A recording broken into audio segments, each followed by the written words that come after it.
You know, no one knows how hard it is. You know, everyone thinks you're just going to roll over people. In the first half, they made it hard on us. They executed. They threw the ball inside. You know, they're a well-coached team. You know, their problem is they always run into stretches where they turn it over a few times, and I thought we did a good job when they turned the ball over. We really got out on the fast break. We ran the floor well. And the thing I'm most proud of is the way we shared the ball. I think we had 25 assists, which is a season high, versus 9 turnovers. So when you share the ball and you take care of the ball, you give yourself a chance to win. And I thought we did that tonight. You know, I think we had 4 players in double figures. They packed the paint. So a lot of times we drove in there with a lot of traffic. Maybe we ran a guy over a time or two. But I thought when we drove it in, for the most part, we kicked it out and looked for the open shot and then played second penetration, which we knew we'd had to do today. Because whether they were zone or man, they've got 4 defenders in the paint. So they made us shoot some threes, and we didn't shoot it well. And as a coach, you always sit there at halftime going, we're 14 for 30 from the field, but we're 2 for 12 from 3. And the tendency, you want to say, quit shooting the 3. Well, you know, as soon as you do that, then they're going to pack even further in. So at some level, you have to take good threes. And I wanted them to shoot the 3 off penetration, not just shoot the first 3, but shoot them off drive and kick. So you know, it's always a fine line, you know, when you're 2 for 12, everyone's saying, quit shooting the 3. And it's quit shooting hard threes, no deep ones. Toe the line, get a little closer, don't shoot them 4 feet further than you have to. So just, you know, not overreacting to going 2 for 12 in the first half from 3. So I don't even know what we shot the second half. I think Max tried to set an NCAA record for number of threes in a period of time. He got hot, incredibly hot. So I liked every one of them but the last one. But that was a heat check, that last one, when he was dribbling in the corner and threw that up. So, but proud of the way the guys played. I know we're going to have the ultimate challenge at Boise on Saturday against a very good team that's also going to contend for the title. So I don't know how the game ended up. I think Boise was up late on Fresno, and we'll have a leg up on us because they'll have 2 road wins. So that's always a challenge. So it's going to be a real battle on Saturday, and we're excited for the challenge of that. Is that your explanation for the slow start in the first half, the kind of the shock factor that San Jose State was playing so well? Were you not planning to go as hard as you normally do for another team? Yeah, I mean, no, I thought we were ready to play. And I think the fact that Boise beat us last year at their place was enough for our guys, at least the veterans, to know that anybody's capable of beating if you don't play well. So they played well at the start of the game. They got it inside. They took care of the ball. They had a lot of second chance opportunities. And they played well to start. But, you know, we eventually kept grinding away and ended up with a 9-point halftime lead. And then the second half of the last couple of home games, we've really turned it up with the press in the second half. When they're in front of our bench and we can get them to go a little harder, trap a little more. And even if we don't create steals, at least we create a tempo against set play teams. You know, Boise's a set, or San Jose's a set play team. Utah State was a set play team. So sometimes pressure disrupts the rhythm of their sets. You know, we'll have to be careful about pressing Boise because they're more of a free-flowing, driving team. So they'll take advantage if we get out of position. So we'll have to be very careful how much we press them and when. What clicked in your mind when you finally made that decision that Jalen was going to be in the starting lineup the last 3 or 4 games? What made that decision for you, and now that he has started, what are you seeing when he's playing in that kind of a role? You know, Jalen just, you know, sometimes the decisions are easy when the players make it easy. You know, so Jalen off the bench was playing quality minutes. He was playing really well. And then we moved him to the starting lineup, and he continues to play quality, good minutes. So he just plays with such a high motor. He plays so hard. He attacks the glass. You know, what he lacks in physical strength, he makes up for with quickness and speed. So Jalen's been really productive both off the bench and as a starter. And that doesn't say anything against Cam. Cam's come in and done a good job off the bench for us and given us quality minutes. So the hardest thing as a coach is when you take a guy out of the starting lineup that you don't lose him mentally. So that's Cam, that's Jeremy, that's Max Montana, all guys that have started this year.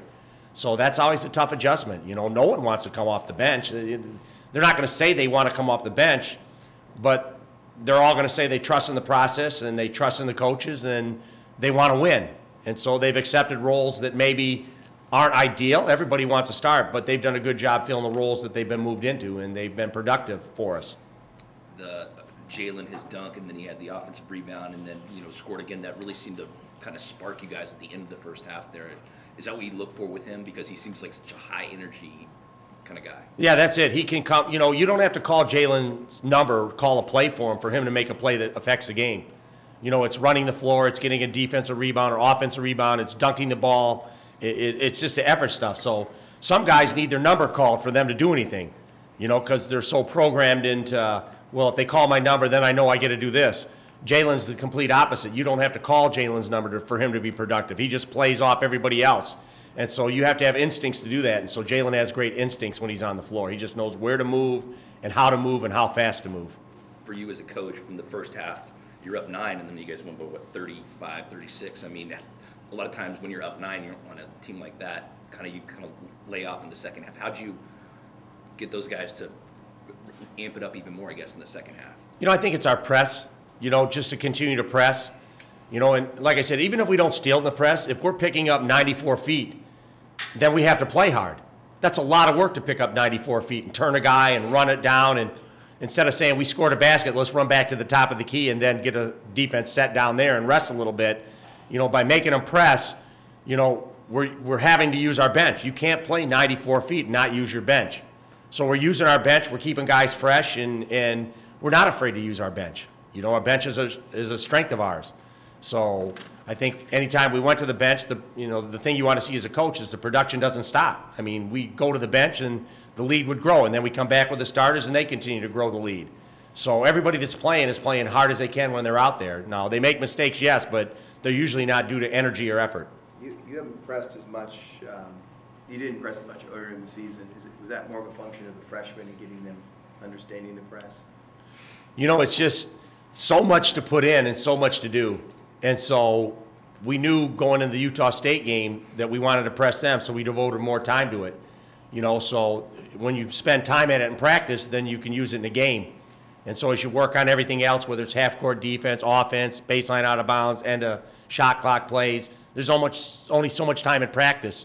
So you can't put 5 minutes of press on the practice plan and be very good pressing. So going to Utah State, we spent some more time on it the last 2 days. We spent 8, 10, 12-minute segments on the press. And we knew this team would have a guard take out, so it's totally different. A big takes out, it's a whole different press. A guard takes out, it's a whole different look. So this is where scouting comes in. When you see what they do to break a press, then you say, okay, Wellich takes out, Trey, you play here, you run and jump, we'll run and jump with the guards. A lot of times they have a power forward take it out or a stretch forward, and all of a sudden Jalen will be up there in the press. So everybody has to fill different roles in the press, and so as we scout, we know what they're going to do. We can prepare for it a little better. How much did, you mentioned it earlier, last year's game up there. I know that was like, you lose games all the time. You'll lose games during the course of the season, but that was doomed to really sting guys. How much was that talked about, and how much could you sense that the guys? I think you only bring it up maybe one time, and you know instantly whether they're buying in on that or not. And I brought it up, and I just sensed Trey was already got you on that, Coach. So they had obviously already talked about losing there last year. So, all losses sting. So, we're remembering some of the teams that beat us last year and trying to repay a little bit of those losses. So, but it's as a coach, you're trying to find ways to motivate your team. Is it playing because we lost last year? Is it just saying execution? It's different. Try to find that button to push for that game that might get a little extra response out of your team. So obviously we talked about losing there last year. How do you? A year or two from now, when Jalen is a little bigger and a little stronger, what can his game look like when he's even got more physical tools at his disposal? What could his game look like? Jalen, he took 2 threes today and he didn't make them, but that's part of his game. He can shoot the 3. He does it in practice. Although when he misses them, everybody probably cringes and like, oh, what's he out there shooting for? He's so good going to the basket and rebounding and driving. But that's part of his game that will continue to grow. He can shoot the ball. And like I said, the thing he does is he's a good passer. He knows where people are. So, sky's the limit. It all depends on how much work he wants to put in the months he's away from us. They always say the summer's to build your game, and then the fall is to build the team's game. So right now we're not, we might work on shooting and some skill work, but it's not the skill work that they work on their own in the summer, the 2-3 hours in the gym on your own. And so that's the work that the coaches reap the most benefit from. As they improve themselves as players, then they get more roles when we put the team together. So right now it's all about the team. In the summer, Jalen worked very hard between his redshirt year and this year, and if he continues to work hard in the summers to develop his overall game, then we'll see it on the floor once the team starts playing. And 30, like, explain to these guys 36 points. We're not going to beat Boise State by 36 points. Just what do you say to them going into Boise State that it's not going to be as easy as this one was tonight? They know Boise State. I mean, this is a team that we played. I think we played them only once in the regular season last year. They beat us at their place, and then we beat them in the second game of the Mountain West tournament last year in a very hotly contested game. You know, we were the lower seed, and we had. I was watching it today. We had got behind, I think, Vegas in the first round by like 20 points, and then in less than a 24-hour turnaround, we came out and played against a very good Boise team, and came out with a victory. So we know what this series is about with them. I mean, a couple of years back, all we talked about were all the close wins we had. I mean, Boise's missed buzzer beaters on us. They'd had open shots on us in our building that didn't go in. I can remember Xavier Thames at their place a couple of years ago driving and kicking to Dwayne Polee for a buzzer-beating three. So we know what this series is about. They beat us in close games. So this has been a very competitive series with them and will continue to be. So it's going to be hotly contested, it's going to be hard fought, and it's going to be good college basketball. Jalen, this is maybe your fourth start in a row, something like that, but how are you growing into a comfort level there as a freshman, but now getting, significant minutes and time and starts? I feel like when I play, even when I wasn't starting, I'm just always comfortable out there. Like, it's something I've been doing for a long time, so, I feel like no pressure or anything like that. So, I just go out there and do what I can for the team. Your dunk and then your offensive rebound and then putting it in kind of really seemed to spark you guys the second half. Can you talk about that, and can you talk about it as well, Devin? I feel like it gave us energy. It gave me energy. It gave the whole team energy. I feel like after that happened, we all picked it up, stepped our game up, and I feel like it translated. Could you feel it too a little bit when you at the end of the first half, because you guys kind of went on that run? And were Yeah, it definitely helped us go on the run.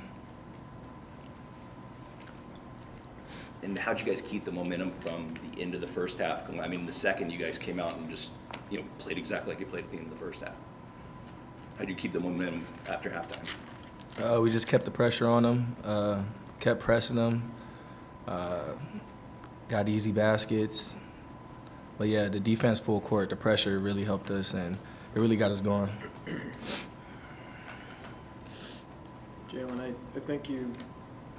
don't think you had a turnover in 23 minutes. Did somebody forget to tell you that freshmen are supposed to make mistakes and dribble off their foot and do some of that kind of stuff? That's what I hear a lot of that, but I just play patiently, just try to value the ball, take care of the ball as much as I can. Just not having any turnovers helps us win. So. What's it been like for you defensively, being back there, like both just doing what Ditcher asked of you guys, kind of just doing a lot of doubles down there, and probably different role. You probably played in high school. You're more of an athletic guy, but how have you handled that kind of transition of being able to defend guys inside and kind of work together? I feel like me and Malik, we're just both quick, and I feel like defenders, since we're not like that big or whatever, they think that we're just soft, but it's not like that. And post double, we high hands when we come over, and they usually just throw it away, throw it into our hands. What's it feel like when you guys are in that zone to start the second half where, good defense, full court pressure, leads to easy baskets. Once you score past it, you get back in your set and then implement that full court again and again. That seemed to really carry you guys to start the second half. I feel like when we were doing that, we were just losing ourselves in the game, not worried about anything, just playing defense, really. And I feel like that got us turned up. Neither of you guys played in the game last year at San Jose State that they lost, which was kind of a low point for the season, for many seasons.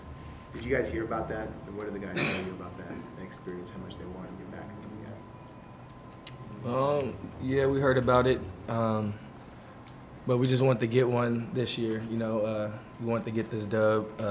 We lost them last year at their place, but we knew we'd have momentum coming and playing here. So we just executed the game plan.